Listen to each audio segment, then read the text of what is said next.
Hi everyone, good morning. कैसे हैं आप सब? उम्मीद करती हूँ कि आप सब भी बहुत अच्छे होंगे, खैरियत से होंगे, मस्त होंगे, व्यस्त होंगे।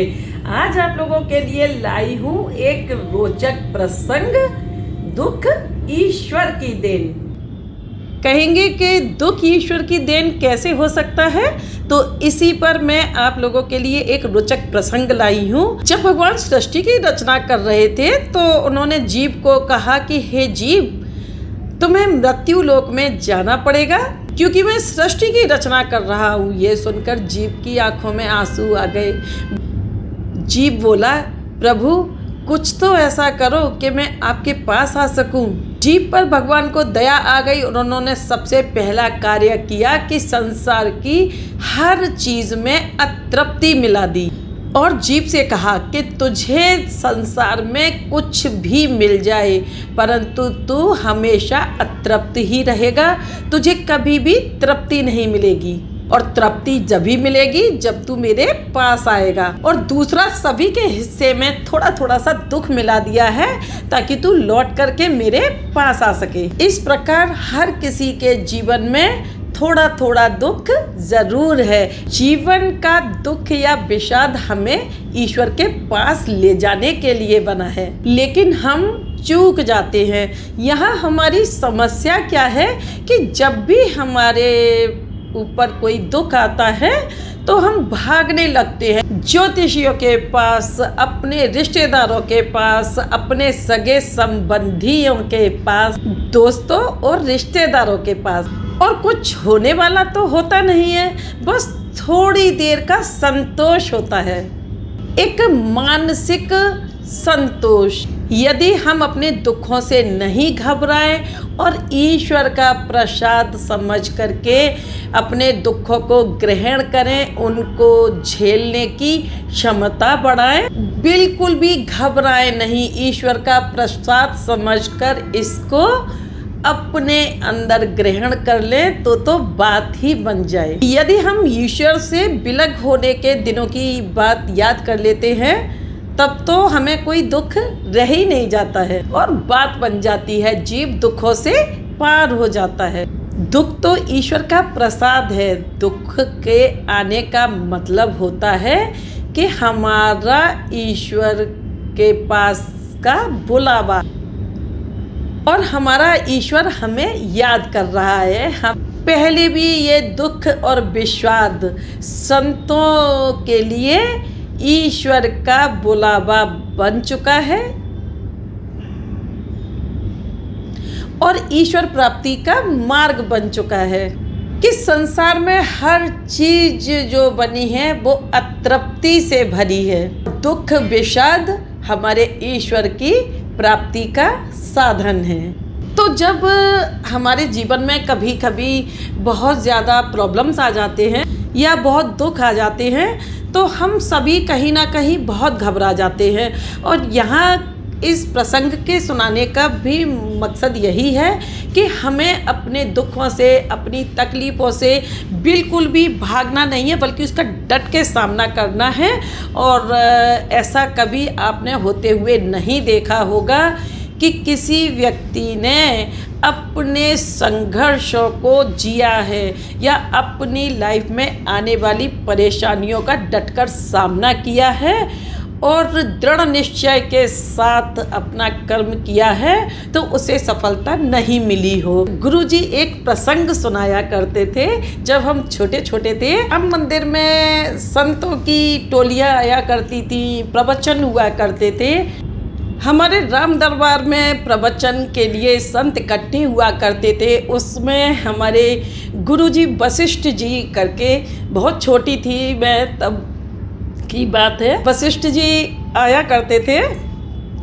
फिल्मी सॉन्ग से बहुत अच्छी तरीके से आम लोगों की समझ में जो हमारे गुरुजी होते हैं बात समझा पाते हैं। लोगों को प्रवचन से बातें ज़्यादा समझ में नहीं आती तो बीच बीच में प्रसंग लेते थे और उनमें सॉन्ग्स मिला देते थे। तो वो सॉन्ग्स जो होते हैं ना एकदम अपने मानस पटल पे बहुत अच्छे से एकदम से जम के रह जाते थे। तो आज भी याद है। और जब कभी भी ऐसी जगह होती है जहाँ प्रवचन हो रहे होते हैं और कभी कभी गुरुजी ये बोल देते हैं कि भाई आप लोगों में से भी कोई ऐसा संदेश देना चाहता है हमारे जीवों के लिए, हमारी मनुष्य योनि में जो लोग भूल चुके हैं, तो उनको कोई मैसेज मिले, तो मैं अक्सर करके अपने गुरुजी का वो गीत ज़रूर गा देती हूँ। और बड़ा फेमस सॉन्ग था कि ज़िंदगी की ना टूटे लड़ी, प्यार कर ले घड़ी दो घड़ी। ये सॉन्ग भी अपने आप में है। हम 10 लोग एक चीज़ को सुनते हैं और उसको अलग अलग तरीके से अपने अंदर समा लेते हैं। तो इस पर हमारे वशिष्ठ जी गाते थे कि जब ये हमारा जीव होता है ना, ये बहुत सच्चा भोला है, बहुत संसार के लोगों से मिलने से पहले बहुत ही मासूम है। बच्चे जैसे होते हैं ना, बच्चों को भगवान का रूप कहते हैं। तो जब बुज़ुर्ग भी हमारे जो हैं वो बच्चों की श्रेणी में ही आते हैं, तो उनको भी आप लोगों ने देखा होगा कि अंतिम क्षणों में बहुत बुज़ुर्ग जो हो जाती है, जर्जर काया हो जाती है, जिनकी इतना मोह, इतना लगाव होता है अपने कमाई हुए धन का, अपनी कमाई हुई दौलत का और ज़ायदाद का, कि उसको छोड़ने में उनका मन बिल्कुल भी नहीं करता किसी का। कुछ लोग बहुत आराम से कहती है कि बस अब हमारा सांसारिक कर्म पूरा हुआ और अब हमें संसार से विदा लेके ईश्वर में लीन होना है। वो समझ लेते हैं कि अब हमारे जीव का परमात्मा से मिलन का टाइम आ गया है। तो वो खुशी खुशी अपने परिवार को देख के और अपनी मानव देह त्यागने के लिए तैयार हो जाते हैं।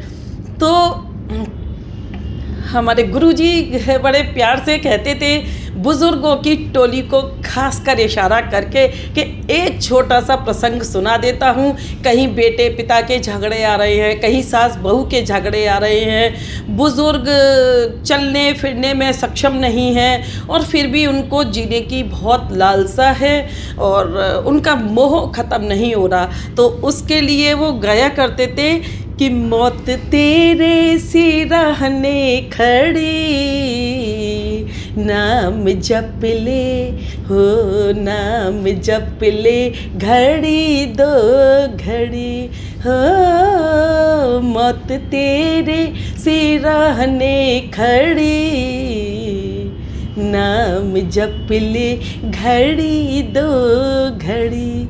तो यहाँ पे कुछ बुज़ुर्गों के तो चेहरे खिल जाते थे, तालियां बजाते थे, झूमने लगते थे, नाचने लगते थे, मगर कुछ लोगों की भ्रुकुटियाँ तन जाती थी। क्यों? अरे भाई गुरुजी, हमने इतना कमाया है, इतनी मेहनत की है पूरे जीवन भर, और आप हमें ये सुना रहे हैं। उनकी जो फेस एक्सप्रेशन होते थे ना, गुरुजी पकड़ लिया करते थे।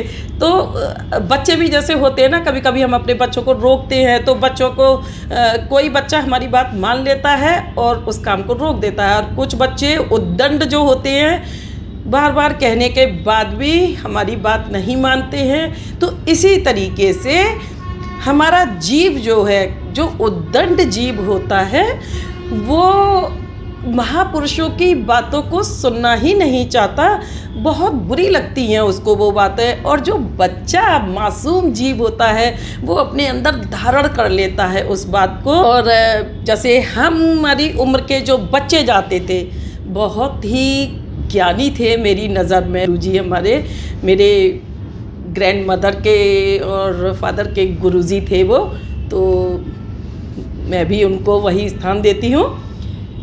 मैं मानती हूँ आज तक मेरे जो दिमाग में उनकी छवि है, जिस तरीके से वो हारमोनियम बजाते थे, जिस तरीके से एक्सप्रेशन के साथ वो गाते थे, वो मेरे अंदर इस तरीके से उतरा हुआ है कि जब मैं इसको गाती हूँ तो मुझे वो एकदम जैसे पिक्चर चलती है ना हमारे सामने, उसी तरीके से वो पिक्चर चलती है।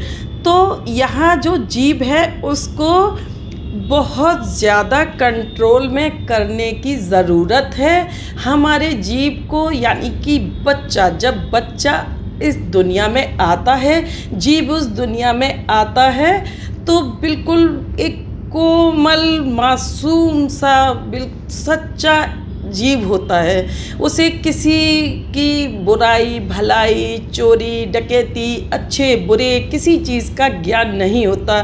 बस उसे एक ही ज्ञान होता है कि मैं इस संसार में आया हूँ और प्रभु भक्ति में लीन रहूँगा, अपना नित्य कर्म करूँगा और दुनिया को ना सभी को अपना मान के सभी के लिए सेवा भाव लेके अपने मन में आता है। तो इस पर भी हमारे गुरुजी जो बच्चे होते थे ना, पेरेंट्स अपने बच्चों की शिकायतें करते हैं, गुरुजी बेटा ऐसा, गुरुजी बच्चा ऐसी बात नहीं मानता, तो बच्चों को भी वहाँ पर थोड़ा सा डंडा दिखा देते थे कि सुनो भाई, ये जो जीव होता है ना माँ के गर्भ में उल्टा लटका रहता है तो इतनी विनती करता है, इतनी मिन्नतें करता है, हे प्रभु मुझे इस नरक से छुटकारा दिला दो। और उसकी जो मुट्ठियाँ होती हैं ना वो यूँ बंधी होती हैं, बाहर आके ये खुल जाती हैं, अंदर मुट्ठियाँ यूँ होती हैं, उल्टा लटका हुआ होता है और उस समय प्रार्थना कर रहा होता है, प्रभु मैं आपके दिए हुए सतमार्ग पे चलूँगा और सभी का कल्याण मुझसे होगा, किसी का बुरा नहीं मेरे हाथों से होगा, बस भलाई ही भलाई मैं इस दुनिया में करूँगा। तो गुरुजी बच्चों को भी थोड़ा फटकार दिया करते थे, वही बड़े प्यार से, तो उसके लिए भी न्यू गाना गा दिया करते थे कि तूने गर्भ में रह के एक वादा किया, तूने गर्भ में रह के एक वादा किया, क्या निभाने का भी फिर इरादा किया, तूने गर्भ में रह के एक वादा किया।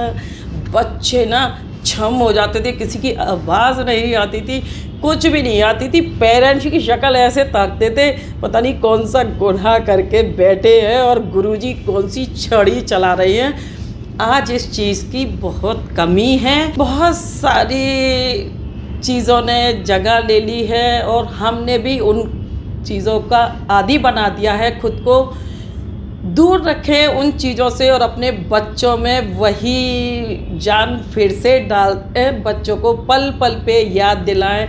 हमारे द्वारा किए गए हर कर्म पर हमारे बच्चे की नज़र रहती है, हम अपने बच्चे को जैसा बनाना चाहते हैं हम डेली वही काम करने लगे, हमारा बच्चा वही बनेगा। आपने कभी कभी देखा होगा कि सभी जानते हैं इस चीज़ को कि एक तोता चांद डाल के गया तो वो गाली गलौज करता था, एक तोता धार्मिक व्यक्ति के पास गया तो वो श्री राम जी रटता रहता था, उसी तरीके से। लेकिन कभी कभी सामाजिक बंधनों में आके और सर्कल जब बढ़ता जाता है बच्चे का और लोगों से मिलता है तो हमारे बच्चों को आसपास की संगत कैसी है इस पर हमें विशेष ध्यान देना होता है। एकाकी परिवार हो गए हैं, दादा दादी हुआ करते थे, चाचा चाची ताया ताई ये सभी हुआ करते थे, उसके बाद नाना नानी मामा मामी बहुत सारी फैमिली मेम्बर्स हुआ करते थे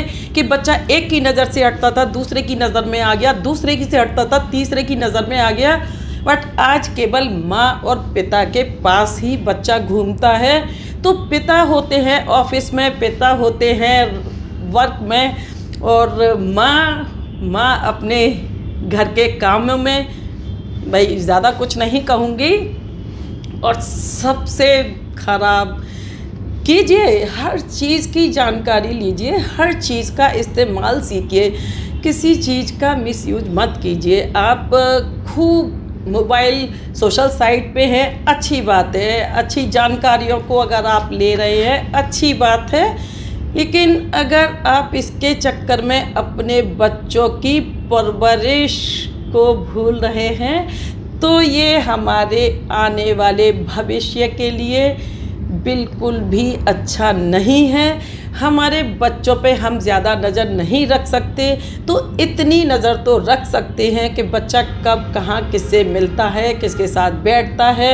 बच्चे का थोड़ा सा भी हमें बिहेवियर चेंज लगता है तो हमें सटीक नज़र उस पे रखनी पड़ती है। और ऐसा नहीं होता कि हम किसी काम को लक्ष्य बना लें और वो हमारा लक्ष्य पूरा ना हो। बहुत बहुत चीज़ें मैंने बिगड़ते देखी हैं। कुछ बच्चे होते हैं जिनकी पेरेंट्स के साथ नहीं बनती, और कुछ पेरेंट्स होते हैं जिनकी अपने बच्चों के साथ बिल्कुल भी नहीं बनती। फिर भी कभी कभी मैंने देखा है कि बच्चों में इतना ज्ञान आ जाता है जब बच्चे सभी लोगों के साथ मिलते जुलते हैं, तो है तो हमारे अंदर का जीव ही। सभी चीज़ों को देखते हुए बच्चे कभी कभी अपने पेरेंट्स को सही रास्ते पर लाने की कोशिश करते हैं और ले भी आते हैं। तो मैं सैल्यूट करती हूँ ऐसे बच्चों को जो अपने भटके हुए पेरेंट्स को या अपने बड़ों को सही रास्ते पे ले आते हैं। और इसी तरीके से मैं सभी से विनती करती हूँ, हाथ जोड़ के विनती है मेरी, कि अपने बच्चों को पूरा समय दें उनके लिए। जैसे होता है ना कि एक माँ को अपनी बेटी के साथ माँ बन के, फिर उसकी फ्रेंड बन के उसके साथ खेलना चाहिए, हंसना चाहिए, हर बात को समझना चाहिए, हर चीज़ की जानकारी रखनी चाहिए। उसी तरीके से बेटे के साथ पिता को भी बिल्कुल एक फ्रेंड के तरीके से व्यवहार रखना चाहिए। बहुत से बच्चे जब बड़े होने लगते हैं तो उनके पेरेंट्स ये सोच के कि नहीं हम तो पिता हैं, हम कैसे बच्चे के सामने ये बात कर सकती है। मैंने बहुत सी माँओं को देखा है, नहीं मैं तो माँ हूँ, मैं बेटी के सामने किस तरीके से बात करूँगी, नहीं मैं इस तरीके से बेटी से नहीं बात कर सकती। भाई क्यों नहीं कर सकती? आपको कैसे यकीन है कि आपका बच्चा जो जानकारी बाहर से ले रहा है, तो जानकारी देने वाला उसका कितना भला चाहता है या आपका कितना भला चाहता है? आपके बच्चे आपके वो कोमल फूल हैं जिनको किसी भी कठोर हाथों से तोड़ने मत दीजिए। उनको ये बिल्कुल भी मत किसी बाहर वालों को मौका दीजिए कि कोई आपके बच्चों को बरगला के अपने रंग में ढाल ले। और अगर ऐसा हो भी गया है, बहुत अच्छा खिलाड़ी या बहुत अच्छा नाविक ही हमेशा डूबता है। जो पर्सन्स दूसरों के बच्चों को संभालते संभालते अपना जीवन निकाल देते हैं, दूसरों के बच्चों के भविष्य को निखार के हाई लेवल पे ले जाते हैं, उन्हीं के बच्चे किसी दूसरे के हाथ में जाके बिल्कुल भी सामान्य नहीं रहते। और जब तक हमें पता चलता है तब तक बहुत देर हो जाती है। तो कोई बात नहीं, अगर देर भी हो गई है और बात बिल्कुल बिगड़ चुकी है, हर लेडी के पास एक हुनर होता है कि किचन में जब सब्ज़ी बनाती है, खाना बनाती है, सब्ज़ी में नमक ज़्यादा हो जाता है या मिर्ची ज़्यादा हो जाती है, तो लेडी उस सब्ज़ी को संभालने का हुनर रखती है। तिकड़ में लगा के उस सब्ज़ी को सही कर सकती है। तो क्या वो लेडी अपने बच्चे को सही नहीं कर सकती? बिल्कुल कर सकती है। और दृढ़ निश्चय के साथ और बहुत ही धैर्य के साथ अपने बच्चे को उस रास्ते से हटा के और फिर से एक सरल सीधा जो अपनी पहचान है, जो आपकी पहचान है, उस पहचान से अपने बच्चे की परवरिश दे सकती है। ये यहाँ पे मेरा एक्सपीरियंस है, इसलिए आप लोगों के साथ शेयर कर रही हूँ कि बहुत बच्चों को मैंने ऐसे लोगों के साथ देखा है, अपने परिवार के, हमारे बच्चों का अहित कौन चाहता है? कोई बाहर का नहीं चाहता। हमारे बच्चों का हमारा अहित चाहने वाले हमारे अपने होते हैं, हमारे वो अपने जिन पर हम आँख मूंद कर भरोसा करते हैं, जिन पर कभी हम यकीन भी नहीं कर सकते कि ये बंदा हमारे साथ किस हद तक गद्दारी कर सकता है। कहने का मतलब यही है कि अपने बच्चों की परवरिश को बहुत अच्छे से कीजिए। अपने दुख सुख का रोना लेके अपनी और अपने बच्चों की लाइफ को बिल्कुल भी बर्बाद मत कीजिए। जब भी आपको लगे, अब वीडियो बहुत बड़ी हो जाएगी तो यहीं पर अब मैं वीडियो का करती हूँ एंड।